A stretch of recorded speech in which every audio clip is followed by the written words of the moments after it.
તો સુરતા નિર્ગુણમાં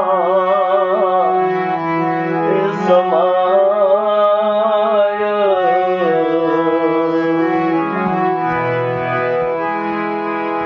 વચન જાણ્યા પછી શુદ્ધ પ્રેમ ઉપજે પછી તો સુરતા નિર્ગુણમાં સમાય આદિ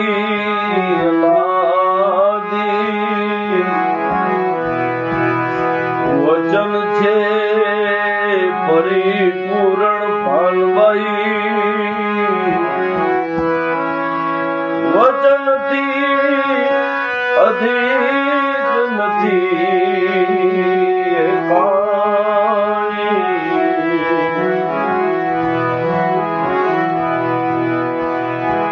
કર્મ કાંડ એને નડે નહીં પાનવાઈ જેને આવ્યો વચનમાં એ વિશ્વાસ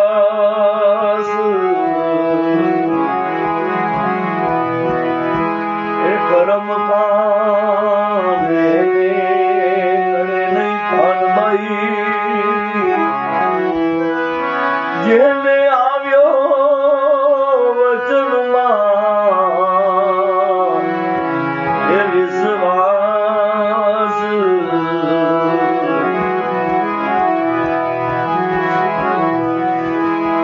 પગલું ભરે પણ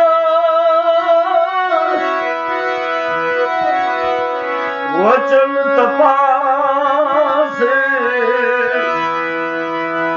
થઈ રહે ગુરુજીના દાસ પગલો ભરે પણ વચન તપાસે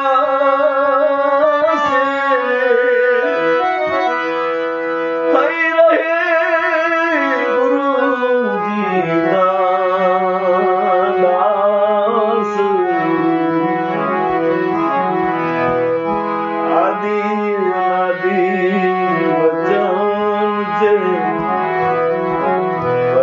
પરિપૂર્ણ પાનબાઈ વચનથી અધિક નથી એકાંત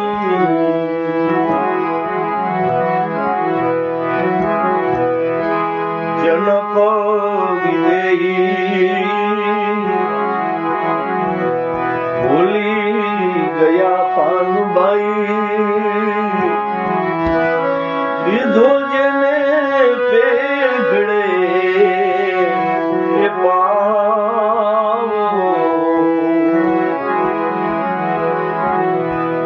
જનકો વિદેહી એ ભૂલી ગયા પાનબાઈ લીધો જેને પેગડે એ પાવો એક વર્ષ સુધી તે મર્યા પોતે પછી બદલ્યો વચનનો એ ભાવ એક વર્ષ સુધી તે માર્યા પોતે પછી બદલ્યો વચનનો ભાવ દેહ છતાં વિદેહી કીધા પાનબાઈ વચન તણો છે પ્રતાપ દેહ ચકાતે વિદેહી કીધા પાનબાઈ વચન તણો છે પ્રતાપ ગંગા સતી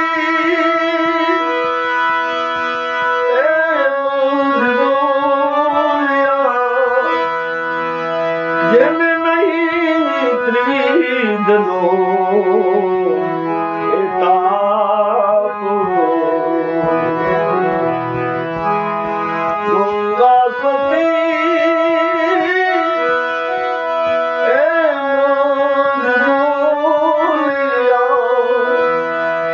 જેને નહીં ત્રિવિધનો એ તાપ આદિ અનાદિ વચન છે એ પરે પૂરણ પાનબાઈ વચનથી અધિક નથી વચન જાણ્યા થકી શુદ્ધ પ્રેમ જાગે ને પછી તો સુરતા નિર્ગુણમાં એ સમાય પછી તો સુરતા નિર્ગુણમાં એ સમાય પછી તો સુરતા એ નિર્ગુણમાં સમાય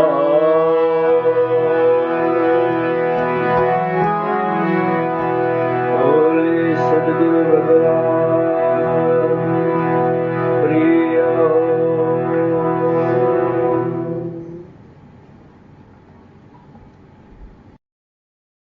કે શુદ્ધતા નિર્ગુણમાં સમાય એનો અર્થ. નાદ છે એ કોની વસ્તુ છે? નાદ એક છે એ અનાહત નાદ છે. અનાહત નાદ છે એ નિરંતર રીતે ચાલે છે. અનાહત નાદ છે તેમ અત્યારે આપણને ઘડિયાળનો ટકટક અવાજ નહીં સંભળાય, પણ જેમ શાંતિ થશે એમ ઘડિયાળનો જે ટકટક અવાજ છે એ સંભળાય છે. એમ આપણી અંદર જે અનાહત નાદ છે ને તુર્ય કહેવાય, તુર્યાતીત કહેવાય. જેટલા આપણા અંતઃકરણનું જે આકાશ છે, અંતઃકરણ આપણા ચિત્તનું જે આકાશ છે, એ આકાશની અંદર શબ્દ અને વિચાર જેટલા શાંત થતા જાય એટલા પ્રમાણમાં એની અંદરથી એ નાદ છે એ આપણી અંદર પ્રગટ થતો જાય. અને આ નાદ પ્રગટ થવા માટે આપણે શબ્દ અને વિચાર છે એ આપણા આકાશ છે, આપણું આકાશ અંતરનું જે ચિત્તનું આકાશ છે એને છાવરી દીધું છે. એટલે એ જે છવાઈ ગયેલું જે આકાશ છે એના દ્વારા એ નાદ છે એ આપણને સંભળાતો નથી. કોલાહલ અંદર છે એ શબ્દ અને વિચારનો જે કોલાહલ છે એ ઓલા નાદને સાંભળવા દેતો નથી. એટલે એક આપણી સામે પ્રકૃતિ છે, અને પ્રકૃતિનો અર્થ સત્વ, રજસ, તમસ, આકાશ, વાયુ, તેજ, જલ, પૃથ્વી. આ પ્રકૃતિનો અર્થ છે. પ્રકૃતિ પૂર્ણ રીતે નિર્જીવ છે. પ્રકૃતિની અંદર સજીવતા નામનું તત્વ નથી, પણ ચેતન તત્વ છે એ ચેતન તત્વનો સન્નિધિ એને પ્રાપ્ત થવાથી ચેતન તત્વ છે એનો ખાલી હાજરી આ પ્રકૃતિની અંદર પ્રાણ પૂરે છે. અને આ પ્રકૃતિની અંદર જે પ્રાણ પૂરે છે એની અંદર પ્રકૃતિ જે છે એની અંદર શું થાય તો કે આ પ્રકૃતિ એવી વસ્તુ છે કે પ્રકૃતિની અંદર એક પ્રકારના તરંગો છે, એક પ્રકારની વેવલેન્થ છે. હવે એ વેવલેન્થ ની અંદર પોતાનો એક સુષુપ્તિ અવસ્થા છે જેમાં તરંગો શાંત થઈ જાય છે, અને આપણી જાગ્રત અવસ્થા હોય છે એની અંદર તરંગો છે એ પાછા સક્રિય થઈ જાય. જેવી રીતે વ્યક્તિગત જીવનની અંદર છે એવી રીતે સમષ્ટિગત જીવનની અંદર પ્રકૃતિનો જ્યારે લય થાય, પ્રકૃતિ છે એની ઉત્પત્તિ થાય ત્યારે એક પ્રકારના તરંગો છે અને પ્રકૃતિનો લય થાય ત્યારે એક પ્રકારના તરંગો છે. તો આ પ્રકૃતિ જે છે એક લય થવાની પ્રક્રિયા છે અને એક પ્રકૃતિ છે એ સર્જન થવાની પ્રક્રિયા. હવે આ સર્જન અને વિસર્જનની જે આખી પ્રક્રિયા છે એ નાદ વેવ્સ જે તરંગો છે એ તરંગોની લીલાથી થાય છે. તો એ કે આ તરંગો કેવી રીતે કાર્યરત થાય છે? તો એ કે તરંગો છે એ અનાહત નાદ જે નિરંતર રીતે હાલી રહ્યો છે. હવે એની અંદર એ અનાહત નાદ છે એ કલ્પ વૃક્ષ જેવો છે. એની અંદર તમે જે સંકલ્પ કરો એ પ્રમાણે એની અંદર પરિપૂર્તિ થાય છે. તો આ જે સમષ્ટિની અંદર એક સંકલ્પ થાય છે. સમષ્ટિની અંદર આ ચેતન તત્વ છે એની અંદર અનાહત નાદ છે, મૌનનો નાદ છે. તો આ મૌનનો નાદ નિરંતર રીતે આપણી અંદર ચાલે છે અને આ મૌનના નાદની અંદર પ્રકૃતિની અંદર એવો સંકલ્પ ઉઠે છે. જેમ આપણી અંદર જેમ આપણું આજનું કર્મ ખલાસ થઈ જાય એટલે આપણને સુસુપ્તિ આવે. આજના કર્મ ફળો બધા જ્યારે શાંત થઈ જાય એટલે આપણને સુસુપ્તિની અવસ્થા આવે. આમ પ્રકૃતિની અંદર પ્રકૃતિનો જ્યારે અંત આવવાનો હોય ત્યારે પ્રકૃતિ છે એ પોતે લય થવાની એક પ્રક્રિયા હોય છે. ત્યારે પ્રકૃતિ પૂર્ણ રીતે લય થઈ જાય એનો સમય આવે. જેમ આપણો વ્યક્તિગત સમય હોય છે, સમષ્ટિગત સમય હોય છે, પ્રકૃતિનો સમય હોય છે, એ પ્રમાણે એ સુસુપ્તિ પછી આ જે સુસુપ્તિની જે અવસ્થા છે પ્રકૃતિની એની અંદર બધા જીવના જે કર્મફળ છે એ શાંત થઈ ગયા છે. હવે શાંત થઈ ગયા છે એટલે હાવ નિસ્તરંગ અવસ્થા છે. એ નિસ્તરંગ અવસ્થાની અંદર આ જે અનાહત નાદ છે, મૌનનો જે નાદ છે, એ મૌનનો જે નાદ છે એની અંદર એ કલ્પવૃક્ષ જેવું છે. એટલે જેવા આના કર્મફળ દેવા તત્પર થાય એટલે આપોઆપ એક અંદર સમષ્ટિની અંદર એક નાદ ઉઠે, એકોહમ બહુશ્યામ, હું એક છું અને અનંત થાવ. આ એક નાદ છે અને આ નાદની અંદર તરંગ ધીરે ધીરે તમસના તરંગો છૂટા પડે, રજસના તરંગો છૂટા પડે, સત્વના તરંગો છૂટા પડે અને એમાંથી આખી પ્રકૃતિનું નિર્માણ થાય. આ આપણી સમષ્ટિગત. હવે આ સમષ્ટિગત પ્રકૃતિની અંદર આ જે કાર્યરત જે છે એ ચેતન તત્વની જે હાજરી છે, ચેતન તત્વની જે જીવંતતા છે એ પ્રકૃતિની અંદર દાખલ થાય અને પ્રકૃતિની અંદર દાખલ થયા પછી પ્રકૃતિ છે એના તમસ તત્વ છે, પ્રકૃતિનું જે તમસ તત્વ છે એમાંથી આકાશ, વાયુ, તેજ, જલ, પૃથ્વી આ તરંગો છે. આકાશનો તરંગ એ સૂક્ષ્મ, એના કરતા વાયુનો તરંગ વધારે જળ, એના કરતા તેજનો તરંગ છે એના કરતા વધારે જળ છે એના કરતા વધારે. એટલે આ નાદો થતા થતા આકાશ, વાયુ, તેજ, જલ, પૃથ્વી છૂટા પડે છે. એમાંથી જુદા જુદા પ્રકારના લોકોનું નિર્માણ થાય, જીવાત્માની સૃષ્ટિનું નિર્માણ થાય અને એ જીવાત્મા છે એ ધીરે ધીરે જીવાત્મા છે એ જીવનની અંદર ગતિ કરે. એમાં 1 કોષી, 2 કોષી, 3 કોષી, 4 કોષી, 5 કોષી અને આપણે માનવ બની જાય. ત્યાં લગીને આખી પ્રક્રિયા. અને માનવ છે એ પોતાના સ્વને ભૂલી જાય અને સ્વને ભૂલીને પછી એ આ જે દ્રશ્ય જગત છે એને સત્ય માને. હવે આ દ્રશ્ય જગત છે એને સત્ય માને છે એટલે શું થાય છે કે એની અંદરનો જે અનાહતનાદ છે એ અનાહતનાદ છે એ સાંભળી શકાતો નથી. હવે એની અંદર કોલાહલ છે, હું અને મારાનો નિરંતર કોલાહલ અંદર હાયલા જ રાખે અને આ કોલાહલની અંદર જે નિર્ગુણ નિરાકાર તત્વ છે એ છુપાઈ ગયું.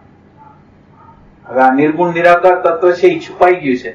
હવે એને આપણે પાછું પ્રગટ કરવું છે. એટલે લીટી શું કીધી આપણે? સુરતા નિર્ગુણમાં સમાય.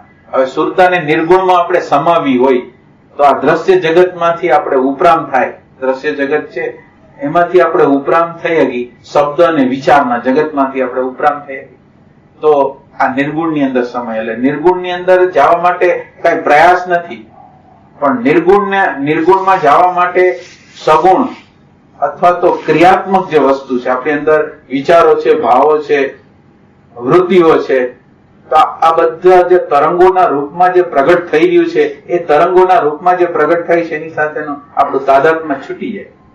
એ જે પ્રગટ થાય છે એ અંતઃકરણની પ્રકૃતિની અંદર પ્રગટ થાય છે અને જોનારો જાણનારો જે છે એની અંદર કાંઈ નથી, એ પ્રકાશ કરે છે.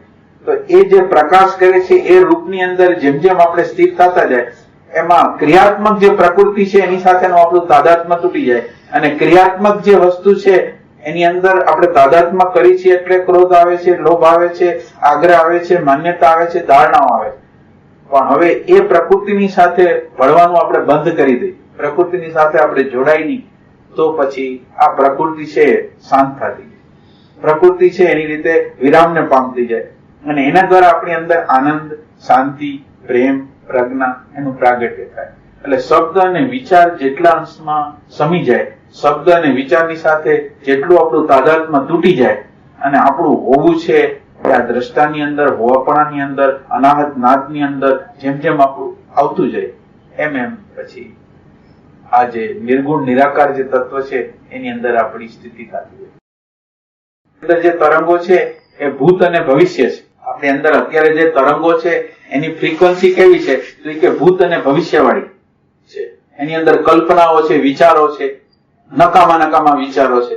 તો આ તરંગોની જે વેવલેન્થ હાલે છે એની અંદર અત્યારે જે પ્રકૃતિની અંદર અત્યારે જે બની રહ્યું છે, પ્રકૃતિનો અત્યારનો જે નાદ છે, શબ્દનો, સ્પર્શનો, રૂપનો, રસનો, ગંધનો એક નાદ છે, એ નાદને આપણે સાંભળી શકતા નથી. શબ્દનો એક નાદ છે, સ્પર્શનો એક નાદ છે, રૂપનો એક નાદ છે, અને એ નાદ છે એ આપણી અંદર દાખલ થાય છે. પણ દાખલ થાય છે એ દાખલ થયા ભેગો જ આપણે આપણા શબ્દ અને વિચાર દ્વારા એને કોઈ પ્રકારે એને આપણે કલર કરી નાખીએ.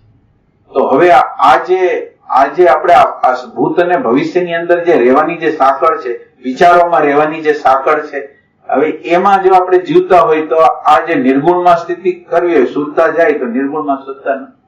હવે નિર્ગુણમાં સુરતા જવા માટે આપણે શું કરવાનું? કે નિર્ગુણમાં સુરતા જાય એના માટે આપણે આ જે પ્રેઝન્ટ મોમેન્ટ છે, ભૂત અને ભવિષ્યની જે ફ્રીક્વન્સી છે, રાગ અને દ્વેષની ફ્રીક્વન્સી છે, વિચારની જે ફ્રીક્વન્સી છે, આગ્રહની જે ફ્રીક્વન્સી છે, અહંકારની જે ફ્રીક્વન્સી છે, એને છોડી દઈ અને એને છોડીને વર્તમાનની ફ્રીક્વન્સીમાં આવી એટલે એ હાયર પ્રકારની ફ્રીક્વન્સી, હાયર પ્રકારની તરંગ છે. તો આ હાયર પ્રકારના તરંગની અંદર આપણી અંદર શું થાય? તો કે આપણી અંદર અત્યાર સુધી આપણે જે કર્મ કરતા હતા એની હાવ બેહોશી હતી, એને બદલે થાય શું? તો કે પ્રેઝન્ટ મોમેન્ટ છે એ આપણને આપણી અંદર શું ચાલે છે, વિચારો કેવા હાલે છે, વૃત્તિઓ કેવી હાલે છે, બહારનું જગત કેવું છે, એના બધાથી આપણને વાકેફ કરે. એટલે આપણે નિર્ગુણની અંદર દાખલ થવા માટે, નિર્ગુણની અંદર દાખલ થવું છે તો આ શબ્દ અને વિચારના જે ભૂત અને ભવિષ્યના જે તરંગો છે એનાથી આપણે છૂટા પડવાનું છે, અને છૂટા પડીને આ વર્તમાનની અંદર આપણે આવવાનું છે. અને વર્તમાનની અંદર આવ્યા પછી વર્તમાનની સામે જે પ્રગટ થાય છે એની સાથે જોડાવાનું નથી, પણ એને સમજવાનો પ્રયત્ન કરવાનો. સામે જે પ્રગટ થાય છે એને સમજવાનો પ્રયત્ન કરવાનો છે. સમજવાનો પ્રયત્નનો અર્થ એટલો જ છે, જોવાનું છે અને જાણવાનું છે. જે આપણી અંતઃકરણની સામે જે આવે છે, પ્રગટ થાય છે, તો આ ફ્રીક્વન્સી, આ વર્તમાન ક્ષણની ફ્રીક્વન્સી છે કે જેની અંદર આપણને એ હાયર પ્રકારનું એક ડાયમેન્શન ખુલે છે, અને એની અંદર હું અને આ બે વચ્ચેની એક સ્પેસ બને છે. એક હું છે જે જોનાર છે અને એક જોવાની વસ્તુ છે, એ બે વચ્ચે સ્પેસ બને છે, અને સ્પેસ દ્વારા હાયર ડાયમેન્શન છે એનું નિર્માણ થાય. હવે આ હાયર ડાયમેન્શન નું નિર્માણ થયું. હવે આપણે આની અંદર જે આપણી અંદર શબ્દો અને વિચારો નકામા ઉઠે છે એની સાથે આપણે તાદાત્મ્ય ધીરે ધીરે છોડતા જાય, અને આ હોવાપણાની અંદર જેમ આપણે રહેતા જાય એમ આ જે વૃત્તિઓ અને વિચારો, ભાવો, મિકેનિકલનેસ, આ બધું જે આપોઆપ રિએક્શનની જે પ્રક્રિયા છે એ રિએક્શનની પ્રક્રિયાઓ શાંત થતી જાય અને રિસ્પોન્સની પ્રક્રિયા શરૂ થઈ જાય. એટલે હવે શું થાય? એટલે આપણે અત્યારની જે શબ્દ અને વિચારની ઝાડ એવી છે કે શબ્દ અને વિચારની ઝાડમાં એવું લાગે છે કે બહાર સુખ છે, અને સ્પેશિયલ કોઈ પ્રસંગોમાં સુખ છે, સ્પેશિયલ કોઈ વિષયોમાં સુખ છે. આ આપણી અંદરની ભ્રમણા છે. અને વર્તમાનમાં રહેવાનો જયારે પ્રયાસ કરી છે ત્યારે વર્તમાનમાં બરાબર રીતે રહી છે, તો એક આપણે વર્તમાનમાં છીએ અને પ્રકૃતિ પોતે વર્તમાનમાં છે. હવે બહારની જે પ્રકૃતિ છે એ પરમાત્મા છે, અંતરની જે પ્રકૃતિ છે એ આત્મા છે.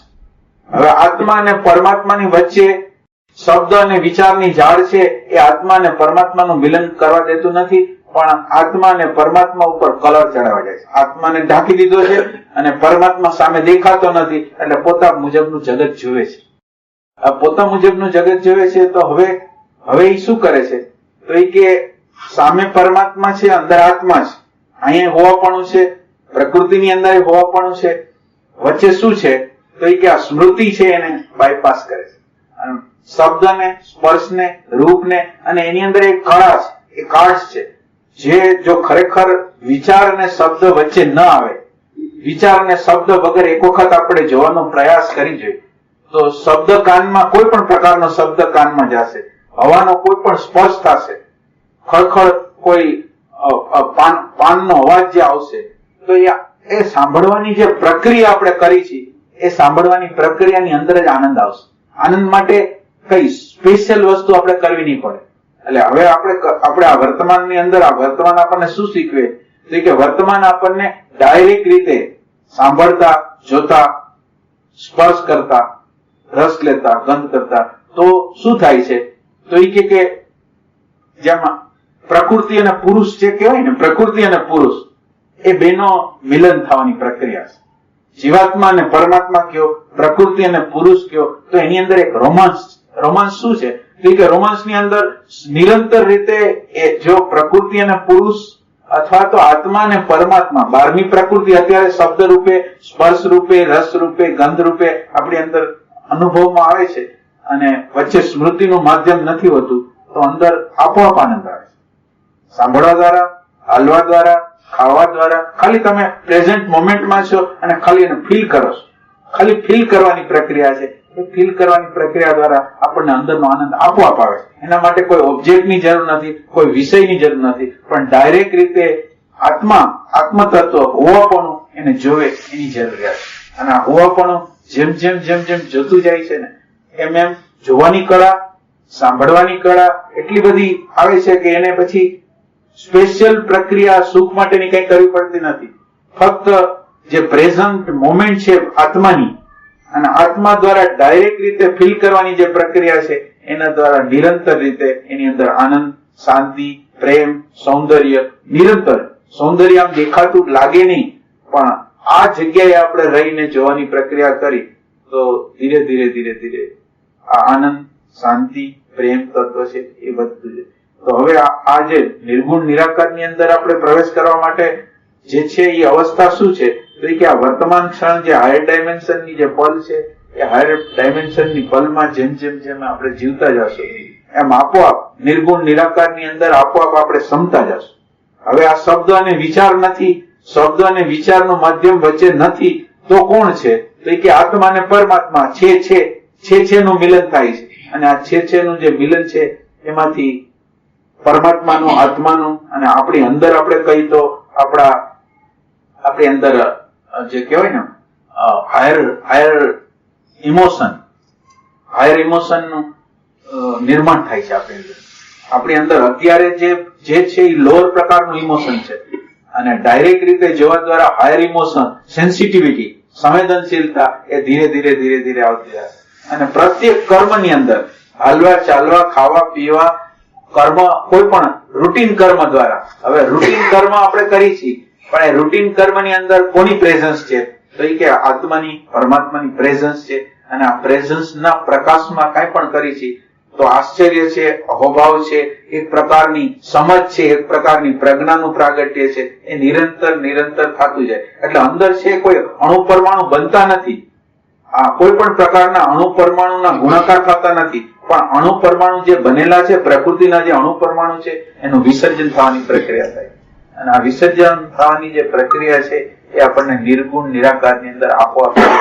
એટલે નિર્ગુણ નિરાકારમાં સ્થિર થવા માટે પહેલી નજર છે એ પ્રેઝન્ટ મોમેન્ટમાં, હોવાપણામાં જાય અને એમાં જીવવાનો પ્રયાસ કરવામાં આવે તો એનું પરિણામ છે આપોઆપ નિર્ગુણની અંદર આપણી શુદ્ધતા છે એ જાવ. આ જે અંદરની જે શુદ્ધતા છે એ અત્યારે દ્રશ્યના આકારે છે અને આ દ્રશ્યના આકારને બદલે હોવાપણાની સાથે જોડાય તો હોવાપણાનો આકાર લઈ લે, દ્રશ્યનો સાથે જોડાય તો દ્રશ્ય. હવે હોવાપણાનો દ્રષ્ટાની અંદર જો સ્થિર થાય તો આ દ્રષ્ટાપણું છે, હોવાપણું છે એ એક્સપાન્ડ થતું જાય, એનું એક બિંદુ બનતું જાય, એક પોઈન્ટ બનતો જાય. દાખલા તરીકે 1 સેકન્ડને માટે હોવાપણામાં રહી છે તો એક સેકન્ડને માટે આપણી અંદર આપણે જે કહેવાય કે હાયર બોડી જે આપણી અંદર જે આત્મિક શરીર છે, એક સેકન્ડને માટે આ દ્રષ્ટાની અંદર હોવાપણાની અંદર આપણે રહી તો હાયર પ્રકારના ડાયમેન્શન દ્વારા આપણી અંદર આત્મ શરીરનું નિર્માણ થાય. કોન્શિયસ બોડી છે એનું નિર્માણ થાય, તુર્ય બોડી છે એનું નિર્માણ. એટલે આ તુર્ય બોડીમાં જેમ જેમ આપણે નિર્માણ કરતા જાય, સાક્ષીમાં જેમ જેમ રહેતા જાય, એમ નિર્ગુણ નિરાકારમાં આપોઆપ આપણી આપણને નિર્ગુણ નિરાકારની જરૂર ક્યાં પડે છે? માનો કે આ સગુણ સાકાર છે આપણા માટે, સગુણ અને સાકાર છે એ કાફી છે. આપણે નિર્ગુણ નિરાકારમાં શું કામ જવા માંગીએ? કોઈ આકાર નથી, કોઈ દેખાવ નથી, કોઈ પ્રકૃતિ નથી, એમાં આપણે કેમ જવા માંગીએ? નિર્ગુણમાં શું છે? કઈ નથી, તો કેમ જવા માંગીએ? અત્યારે જે સંસારનું જે સુખ છે એ કાફી છે આપણા માટે, તો આપણે નિર્ગુણમાં શું કામ જાય? આમાં ભેસ છે, ભેસ. એટલે ભીંસ થોડી વાર આવે પછી વહી જાય પાછું. ગીર્દી છે. અને માનો કે ભીંસ ન આવે તો સંકુચિતતા છે. સંકુચિતતા લિમિટેશન. શેનું લિમિટેશન? અકળામણ છે. શેની અકળામણ? આત્મા કરી શકે એવું નથી. સ્પેસ ક્યાંય નથી. બંધાઈ ગયા અનુભવ. એટલે ક્યાં બંધાઈ ગયા? સગુણમાં તો ગુણ છે એટલે મર્યાદા તો છે જ. દરેક જગ્યાએ આકાર છે એટલે તો આકાર છે. મર્યાદા છે એની સાથે સુખે છે ને. મર્યાદા છે એમાં માન છે, મોટાઈ છે, સુખ છે. એ મળતો હોય ત્યાં સુધી લઈ લેવા, પણ મળતો હોય ત્યાં સુધી લઈ લેવા જેવું. પણ એક તબક્કો આવે કે જયારે પછી હવે પેલું વધી જાય, તણાવ વધી જાય, બેચેની વધી જાય. એટલે નિર્ગુણ નિરાકાર કરતા આપણા માટે મહત્વની વસ્તુ છે એ પ્રેમ તત્વ છે, શાંતિ તત્વ છે. એ આપણી અંદર માનો કે નિર્ગુણ નિરાકાર તત્વ આપણને આઘું તત્વ લાગતું હોય તો પ્રેમનું તત્વ આપણી અંદર પ્રગટ થાય તો બધે મજા આવે, આનંદ આવે એવું વાતાવરણ થાય. પ્રેમ હોય તો આપણે જતું કરી, પ્રેમ હોય તો આપણો આગ્રહ છોડી દઈએ, આપણી માન્યતા છોડી દઈએ, આપણી ધારણા છોડી દઈએ. તો આપણે જે જરૂરિયાત છે એ પ્રેમની જરૂરિયાત છે, શાંતિની જરૂરિયાત છે, સમજની જરૂરિયાત છે. તો આપણે પ્રશ્ન એવી રીતે કરવો જોઈએ કે આપણી અંદર સમજ કેવી રીતે પ્રગટ થાય, પ્રેમ કેવી રીતે પ્રગટ થાય, આનંદ કેવી રીતે પ્રગટ થાય. આ દૂરની વાત લાગે કે નિર્ગુણમાં શું હોય? નિર્ગુણમાં તો કઈ રસ ન પડે, પણ પ્રેમમાં તો રસ પડે.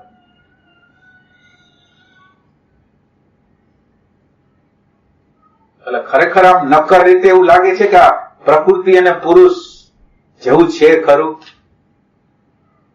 બધાને એવું લાગે છે કે ખરેખર આ વાત જ છે. આ બધી પ્રકૃતિ મુર્દાલ છે હાવ, અને આ પ્રકૃતિને જે જીવંત કરનારી ચેતન તત્વ છે. પ્રકૃતિ હાવ મરેલી છે, અને મરેલીને પ્રાણ જે ફૂકે છે એ ચેતન તત્વ ફૂકે છે. અને એ ચેતન તત્વની જે સૌંદર્ય છે, ચેતન તત્વનો જે આનંદ છે, એ આનંદ છે એ જાણે શરીરમાંથી, મનમાંથી, બુદ્ધિમાંથી, અહંકારમાંથી, ક્યાંકથી સંપત્તિમાંથી ક્યાંકથી આવતો હોય એવું આપણને લાગે છે. એટલે એવી આમ પ્રતીતિ થાય છે કે આ દ્રશ્યની બહાર ક્યાંક છે.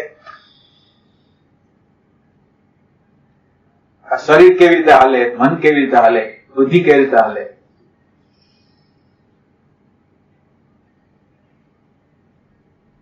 કે આ સ્થૂળ જગતની બહાર જ નથી નીકળી શકતા આપણે. આ સ્થૂળ જગત છે એની બહારની કોઈ કલ્પના જ નથી થતી.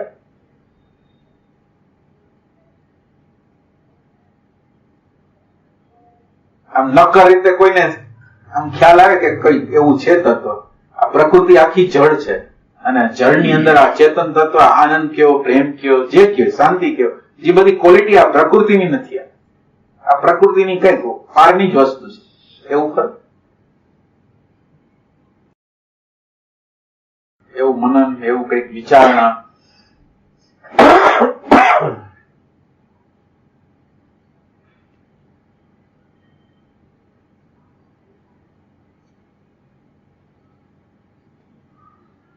છે એવી કોઈ વિચાર, એવી શક્યતા જેવું લાગે છે?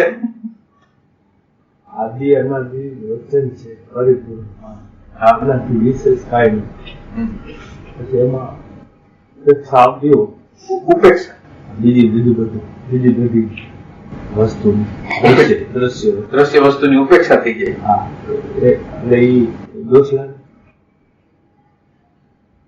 એટલે એમ પ્રશ્ન એમ પૂછે છે કે આ દ્રશ્ય વસ્તુની ઉપેક્ષા કરે તો દોષ લાગે, અને આને મહત્વ આપે અને પ્રકૃતિને મહત્વ ન આપે તો એની પ્રકૃતિની ઉપેક્ષા થઈ જાય તો દોષ આવે કે ન આવે?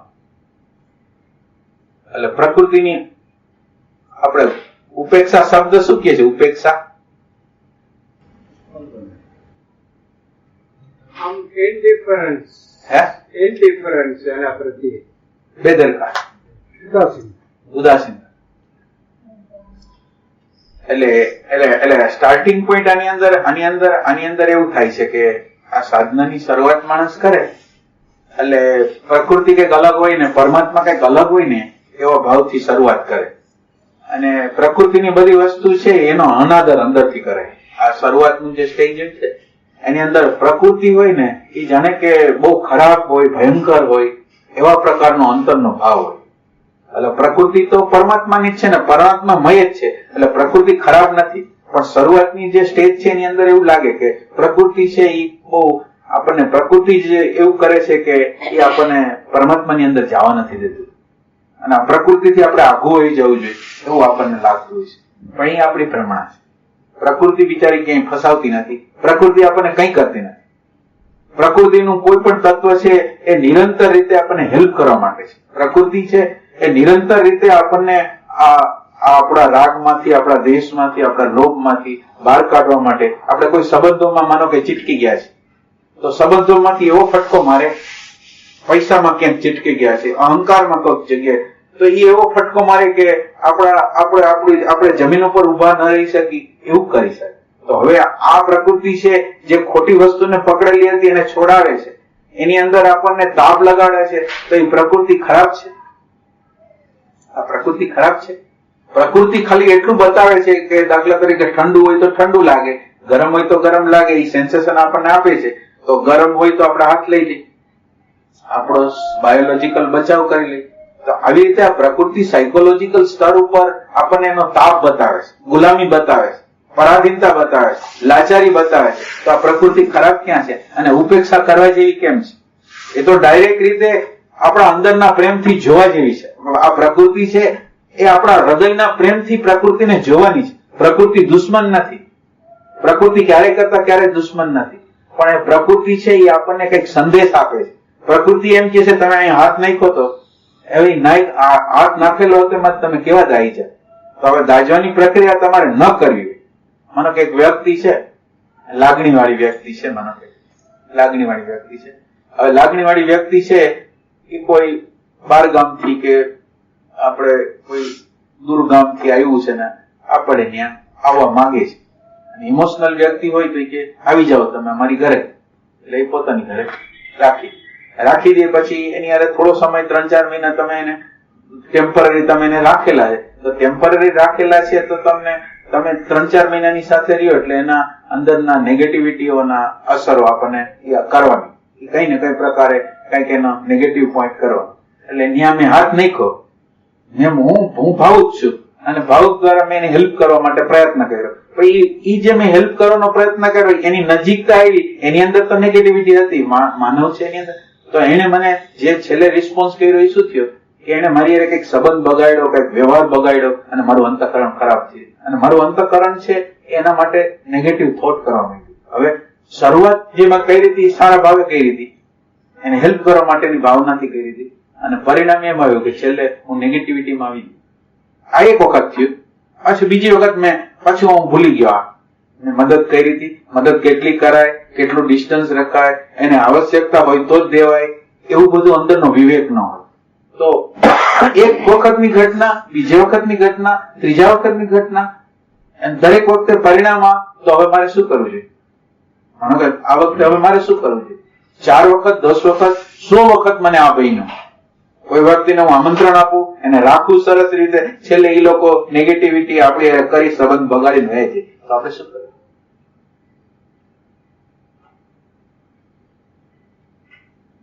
શું કરવું? એટલે ભાવની અંદર વિવેક રાખવાનો. એટલે ભાવ છે, એટલે હવે આ ભાવ છે એ આપણને છેલ્લે નેગેટિવિટીમાં જ લઈ જતો હોય તો આપણે આ સારો ભાવ કહેવાતો સારો ભાવ છે એને છોડી દઈશું. એની જગ્યાએ આપણે વિવેક વાપરીશું. એટલે પ્રકૃતિએ આપણને શું કર્યું? પ્રકૃતિએ આપણને એક લેસન આપ્યું કે તમે આમાં દાજી ગયા, તો હવે તમારે બીજી વખત કેવી રીતે વર્તવાનું છે? તો પ્રકૃતિ છે એની ઉપેક્ષા કરવા જેવી નથી. પ્રકૃતિને તો ખરેખર આત્માની દ્રષ્ટિથી વેદવા જેવી છે, સમજવા જેવી છે, પ્રેમની દ્રષ્ટિથી એને જોવા જેવી છે, સમજવા જેવી છે. એટલે એની પ્રકૃતિની ઉપેક્ષા કરવાની નથી, પણ પ્રકૃતિને આમને સામને દ્રષ્ટિ કરવાની છે. અત્યારે જે પ્રકૃતિ મારી સામે ઉપસ્થિત થઈ છે એ પ્રકૃતિની સામે હું પ્રેમથી, મારા હૃદયના પ્રેમથી એની સામે જવાનો પ્રયત્ન કરું. તો મારે ઉપેક્ષાની કોઈ જરૂર નથી. એટલે પ્રકૃતિની ઉપેક્ષા કરવાની જરૂર નથી. ઉપેક્ષા જેની કરશો ને એ વસ્તુથી તમે અજ્ઞાત રહી જશો. જે વસ્તુની તમે ઉપેક્ષા કરશો, અને અજ્ઞાત વસ્તુ અજ્ઞાત રહી જાય આપણા માટે, રાગ અજ્ઞાત રહી જાય, દ્વેષ અજ્ઞાત રહી જાય, સંબંધ અજ્ઞાત રહી જાય, તો એ આપણે નથી જોયું. આપણે એને જાણશું તો એનાથી પાર જશું. એટલે પ્રકૃતિ છે એની ઉપેક્ષા કરવા જેવી નથી. હા, કે જ્યાં જરૂરિયાત નથી ત્યાંથી આપણે ખસી જઈએ છીએ. જ્યાં જરૂરિયાત નથી, જ્યાં ભાવ બતાવવાની જરૂરિયાત, જ્યાં બુદ્ધિ હલાવવાની જરૂરિયાત નથી, ત્યાંથી ખસી જાય છે. એટલું આપણે કરી શકીએ. એટલે પ્રકૃતિ છે નિરંતર રીતે આપણને ઉપયોગમાં છે.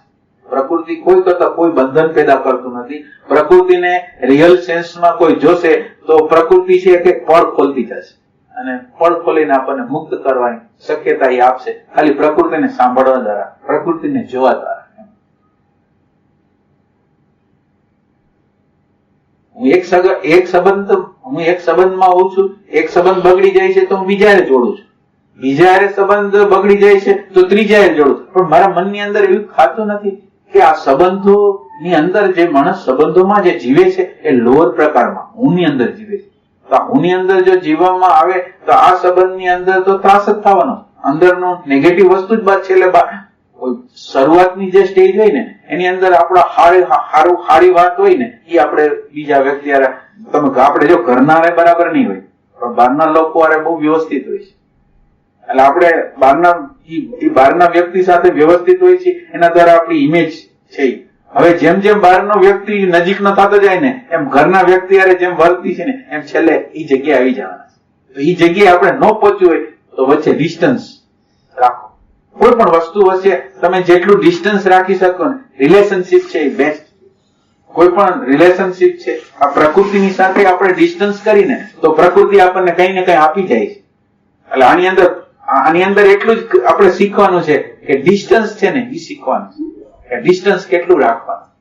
ડિસ્ટન્સ જો તમે ઓછું કરી દીધું તો અથડામણ થવાનું.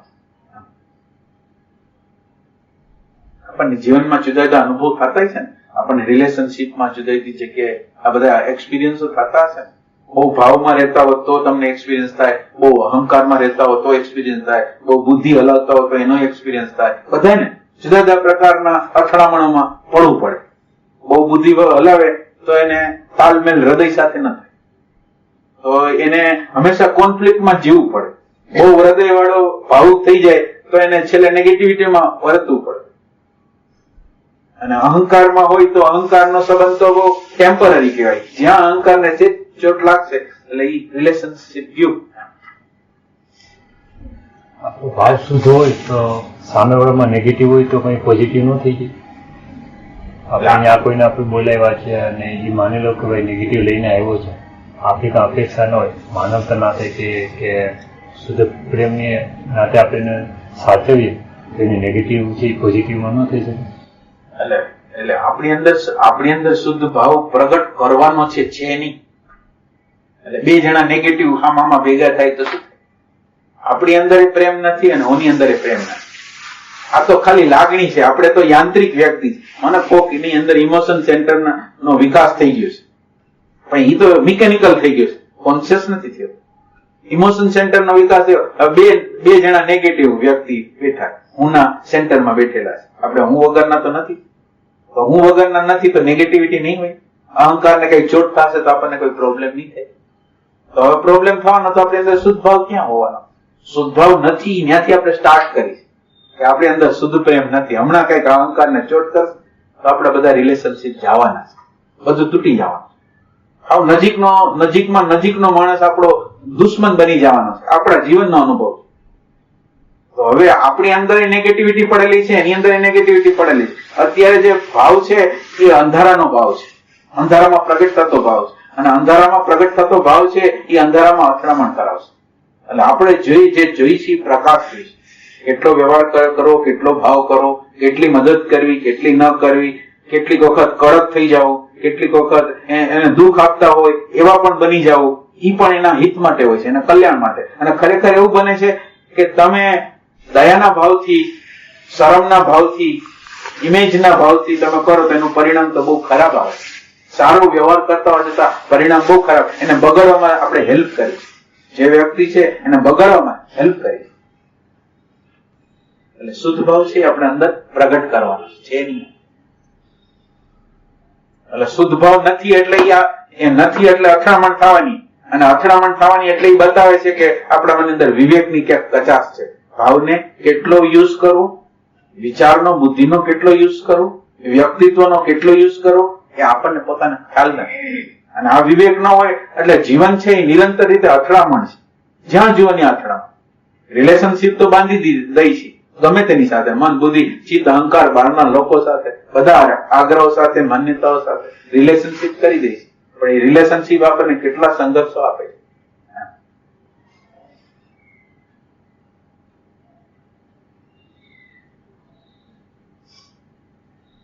રિલેશનશીપ છે ને આપણા ખાલીપામાંથી જન્મે છે. આપણે અત્યારે રિલેશનશીપ છે ને એ ખાલીપામાં હિપ્નોટિઝમ માંથી. આપણને એવું લાગે છે કે આ વ્યક્તિ સંબંધને લાયક છે. આપણે હિપ્નોટાઇઝ થી, કોઈ ગુણથી, કોઈ પૈસાથી, કોઈ પ્રતિષ્ઠાથી, વ્યક્તિત્વથી પ્રભાવિત છે. એટલે અંધારામાં બધું થાય છે. પ્રકૃતિ પોતાનો દોષ બતાવે. પ્રકૃતિનો કોઈ દોષ જ નથી હોતો. હોય છે દોષ આપણો. ખાલી આને દોષ એ આટલો જ હોય છે. દોષમાં વધારે એટલે પ્રકૃતિને તો તમે ગમે એવી કામ, ક્રોધ, લોભ, મોહ વાળી કોઈ પ્રકૃતિ આપણને બાંધતી જ નથી. કોઈ પ્રકૃતિમાં પણ મારાપણાનો જે ભાવ પ્રકૃતિ કઈ બાંધી શકે, આપણને કોણ બાંધી શકે? એટલે કૃષ્ણમૂર્તિ એમ કહે છે, જોવું, સ્પર્શ કરવો, સંવેદના ખાવી, ત્યાં લગીને આપણી મુક્તિ છે. કોઈ પણ ખાધું, મજા આવી ગઈ, કોઈ પ્રોબ્લેમ નથી. તમે મને કોઈક રસ પડ્યો, તમે ત્યાં લગીને વાંધો નથી. પણ એમાં વાસના જન્મી જાય. એને ચોથું સ્ટેપ છે વાસનાનું. વાસનાનું એટલે ગુલામીનું, કે આ સુખ મને બીજી વાર મળે. એ ગુલામીની શરૂઆત થઈ છે. એટલે પ્રકૃતિ પોતે કઈ દોષિત નથી. તમે તમારા અંદરનો ખાલીપો ભરવા માટે એના ગુલામ થઈ જાવ છો ને, એટલે મારાપણું કરો, હું પણ કરો, એટલો જ પ્રોબ્લેમ છે. એની વેલ્યુ જેટલી હોય એના કરતા તમે એને વધારે આપો વેલ્યુ, એટલે પ્રોબ્લેમ છે.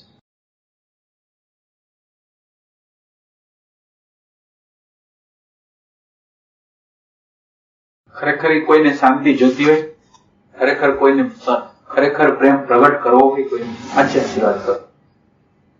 ખરેખર પ્રેમ કોઈ પ્રગટ કરવા માંગે છે, ખરેખર કોઈ શાંતિ પ્રગટ કરવા માંગે છે, ખરેખર કોઈ સમજ, સાચી સમજ પ્રગટ કરવા માંગે છે, કોઈ વ્યક્તિ ખરેખર એને પ્રેમની જરૂર નથી. તમે જો બે શબ્દ સારા બોલી દેશો ને, તમે બહુ સરસ કર્યું, એ શબ્દ દ્વારા રાજી છે. અંદરનો ભાવ તમારો છે કે નહીં એ કઈ નથી જોતું વ્યક્તિ. તમે બે શબ્દ ખોટા બોલી લીધા ને, એ શબ્દ એના માટે ડેકોરેશન, એની તૃપ્તિ આપે છે. તો ખરેખર આપણે પ્રેમ જોઈશી કે શબ્દ અને વિચાર, અહંકાર ને પોષનાર વસ્તુ જોઈશી? પણ આપણી જાતને પૂછી જોઈશી પ્રેમ કોઈને શાંતિ જોઈશી, કોઈને આનંદ જોઈશી? એ વસ્તુની અંદર માથાકૂટ છે. એ વસ્તુની અંદર જાગૃતિ જોશે.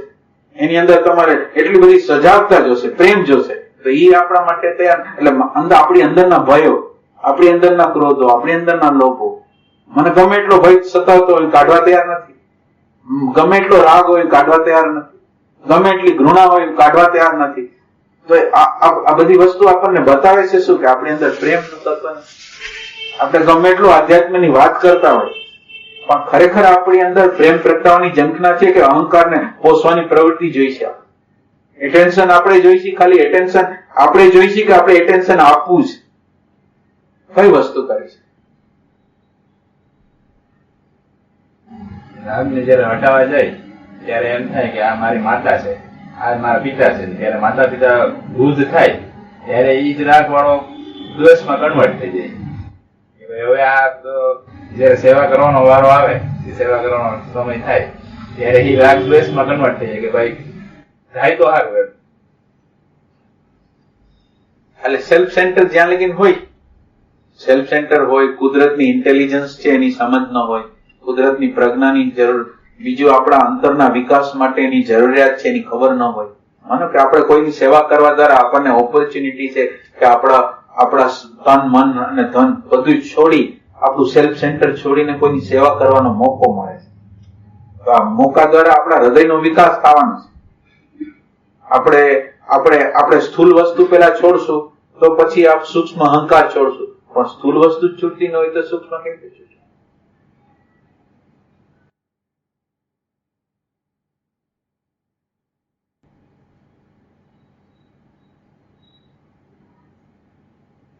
એક વાક્ય માં દીધું, જેને પોતાના કામમાં આનંદ મેળવી લીધો એ મુક્ત છે. બરાબર. એ જે કામ સેવાનો વારો આવ્યો તો એમાં જ પેલા ખૂબ રાગ જ હોય, પછી જયારે સેવાનો વારો આવ્યો ત્યારે દ્વેષ થતો હોય, પછી કામમાં કોઈ ઇન્ટરેસ્ટ જ ન રહે, તો પછી રાગ જ નકામો ને એમ. ના એટલે કામમાં ઇન્ટરેસ્ટ, કામ એટલે ક્રિયા કે કર્મની અંદર રસ નથી કરવાનો. ક્રિયા અને કર્મની અંદર રસ કરો એટલે કર્મની આસક્તિ થઈ જાય. એટલે આપણે કર્મ એવી રીતે નિષ્પન્ન કરવું છે કે કર્મ છે ઈ જ આપણો આનંદ થઈ જાય. કોઈ પણ પ્રકારનું કર્મ, XYZ, જ્ઞાનનું કર્મ હોય તો ભલે, બહારની સેવા કરવાનું કર્મ હોય તો ભલે, કોઈ શાસ્ત્રનું પઠન પાઠન હોય તો ભલે, રોવાનું હોય તો ભલે, ગમે તે કર્મ, દરેક કર્મ છે એનો ટચ પેલો કોનો હોવો જોઈએ? આ કર્મ છે એમાં પેલો ટચ છે એ કર્મ કોણ કરે છે એનો આધાર છે. એને તમે અડીને કર્મ કરો એટલે બધી વસ્તુ પવિત્ર થઈ જાય. જે કર્મનો આધાર છે એને અડો તમે પેલા, અને પછી કર્મની શરૂઆત કરો એટલે દરેક કર્મ ભવ્ય થઈ જાય, દરેક કર્મ આનંદરૂપ, દરેક કર્મની અંદર કંઈક લર્નિંગ, દરેક કર્મ આપણને કંઈક શીખવીને જાય કે આપણી આ કચાશ છે એ શીખવીને જાય. પણ એ પ્રકાશ આપણી અંદર, પેલો પ્રકાશ છે એને ટચ કર્યો અને પછી આ પ્રકાશની અંદર આપણી અંદરનું અંધારું જોયું તો અંધારાને ખસેડતા જાય છે, અંધારાને ખસેડતા જાય. એટલે કર્મ યોગ કેવી રીતે થાય? પેલા કર્મના આધારને પકડી અને પછી કર્મ કરવામાં આવે ને તો એ કર્મ યોગ, અને પેલા કર્મને ટચ કરવામાં આવે ને પછી કર્મના આધારને પકડવામાં આવે ને એ કર્મ કાંડ કહેવાય. ભાર, બોજો.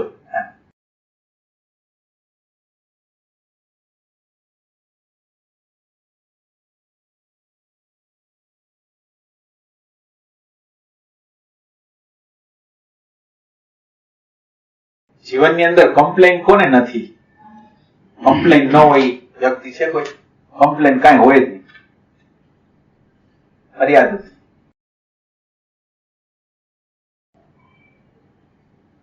અને ફરિયાદ ક્યાંથી આવે? અને ફરિયાદ આપણે શું કામ કરી છે? કમ્પ્લેન જે કરી છે આપણે શું કે શેના માટે કરી છે? આપણી કોઈ પણ કમ્પ્લેન હોય તો એ ક્યાં છે? રેફરન્સ થી હોય.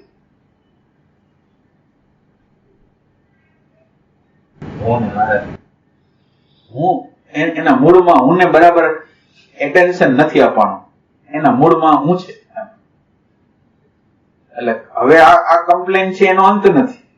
આ કમ્પ્લેન છે એનો ક્યારેક કરે તમે આમ કરો તો પછી બીજી કમ્પ્લેન થાય, આમ કરો તો ત્રીજી કમ્પ્લેન થાય. એટલે એ કમ્પ્લેન છે એનો અંત નથી. કમ્પ્લેન છે એ અહંકાર ઓરિએન્ટેડ છે. હવે એ જગ્યાએ કોઈ ઉભો હોય સાધક અને એ વિચાર કરે કે આ કમ્પ્લેન કરે છે કોણ અને ક્યાં રેફરન્સ થી કરે છે, એ જગ્યાએ કોઈ ઉભો રહી જાય અને સાધના શરૂ કરે તો કામ.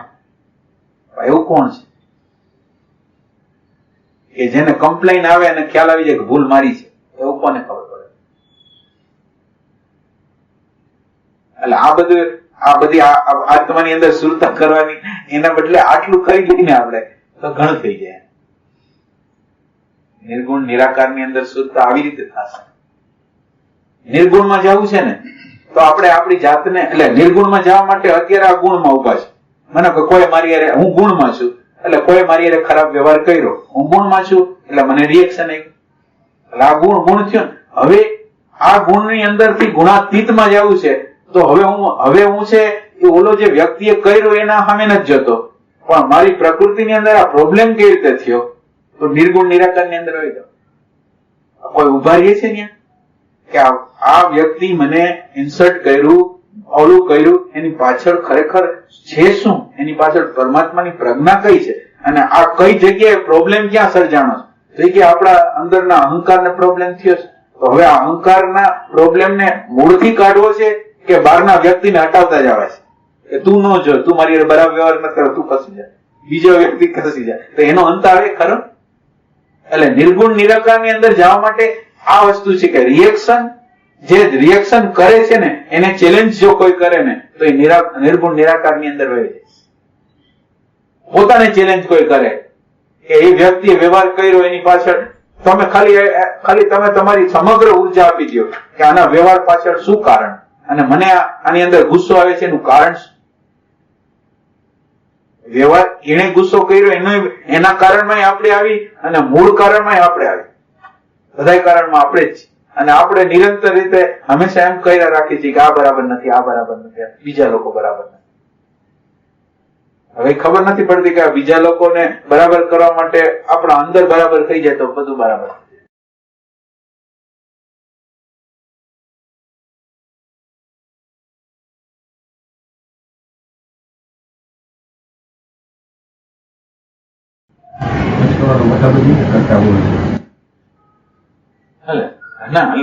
વિચાર એટલે કરતા હું નથી એવો વિચાર નથી, પણ આપણે પ્રકાશમાં ઉભા છીએ, વર્તમાન ક્ષણમાં ઉભા છીએ, અને આ પ્રકાશ છે એ અંધકારને જોવે છે. અંધકારમાં મારો આગ્રહ, મારી માન્યતા બધું પ્રગટ થાય છે અને હું જોઉં છું. કરતા ખાવાનું નથી, ખાલી પ્રકાશ છે એને પ્રગટ કરવાનો.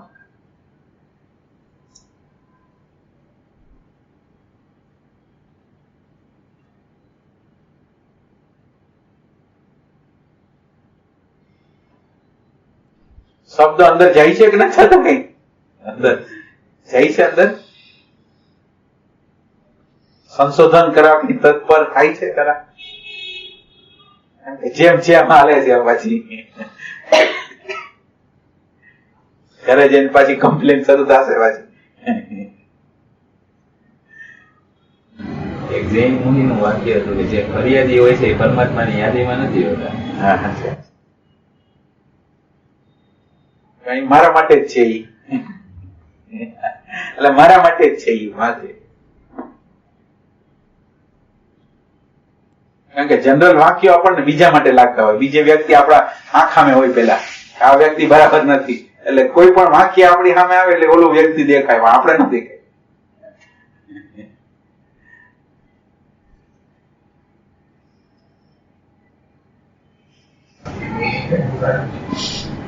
આપણા અહંકાર ને બચાવવા માંગી છીએ, અંધારું છે.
જેને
છતાં તેને વિદેહી કીધા પાનબાઈ વચન તણો છે પ્રતાપ